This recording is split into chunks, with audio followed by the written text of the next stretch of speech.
just a mere definition of the word terrorism is, sort of keeping the entire globe to come onto one voice, one particular stage.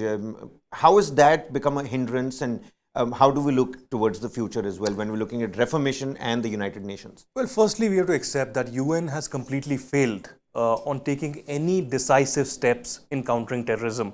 And this is reflected from the fact that in the year 1996, Kabir, for the first time, India had introduced a comprehensive convention against terrorism at the United Nations, which will be a global voice, a global policy in countering this menace of terrorism, not just in India or in its neighborhood, but all across the globe. It will be a common definition, a common policy that will be reflected upon and taken care of at the United Nations. But there's been a deadlock. Who would imagine that since 1996, there have been several global terror attacks, including the 9/11, including 26/11, including the Indian Parliament attack, Pulwama, Uri, and several others.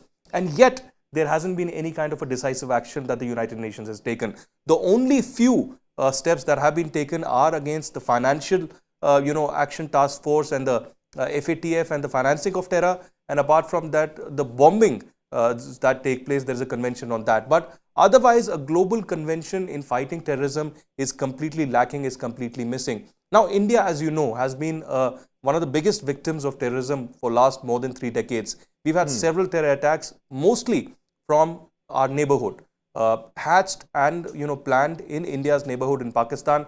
There are terror groups like Jaish-e-Mohammed, Lashkar-e-Toiba, and Hizbul Mujahideen who are involved in these terror attacks. Now, it took years for India also to convince the United Nations, as per the formula, as per the laws of the UN, that Jaish-e-Mohammed needs to be banned, that Masood Azhar, the chief of Jaish-e-Mohammed, needs to be banned. Hafiz Saeed, the man behind the most brutal 26/11 attacks, needs to be banned. So, why is the UN not waking up to this situation? One of the primary reasons is the UNSC, the United Nations Security Council. Now, Kabir, every time India introduced a motion against Jaish-e-Mohammed, against Masood Azhar, after the Pulwama attack and after the Uri attacks, there was a stiff opposition by who? By China. And China calls Pakistan its iron brother.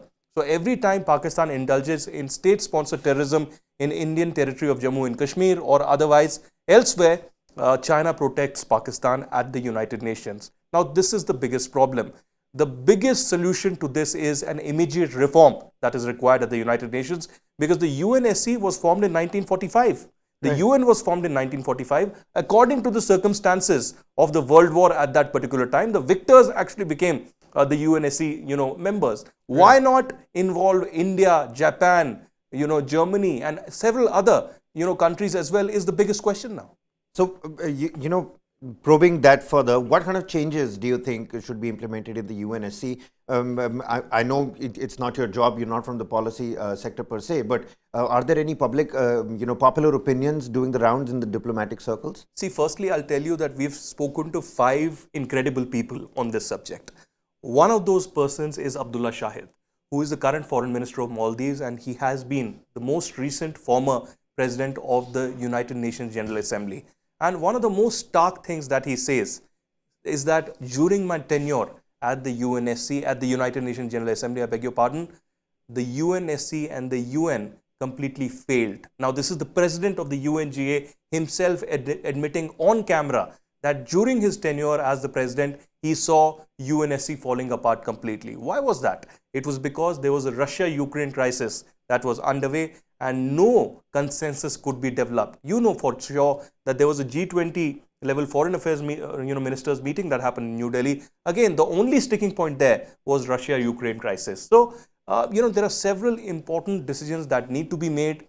There's consensus that needs to be achieved, and that consensus can only be achieved if other nations are given equal power at the United Nations and not given a stepmotherly treatment that has happened for last many decades. And terrorism remains one of the most challenging aspects right now, even though the focus is completely shifted from Afghanistan, from India, Pakistan to Russia, Ukraine these days. But this is a challenge that will remain, because today it's not just India, Pakistan and Afghanistan who have been, victims, or, Pakistan being the perpetrator of terrorism, but it's a global menace now. We see every other day knife attacks and lone wolf terror attacks taking place in several countries in Europe. We see that happening in the United States. One of the biggest concerns in US these days is domestic terrorism, because anybody can buy, a rifle and go on a shooting spree in schools, pubs, malls, and other places. So terrorism, be it domestic or international, is one of the biggest challenges and menaces that UN has failed to counter. And this is high time that the UN wakes up to the situation and a convention that was introduced by India in 1996 is adopted.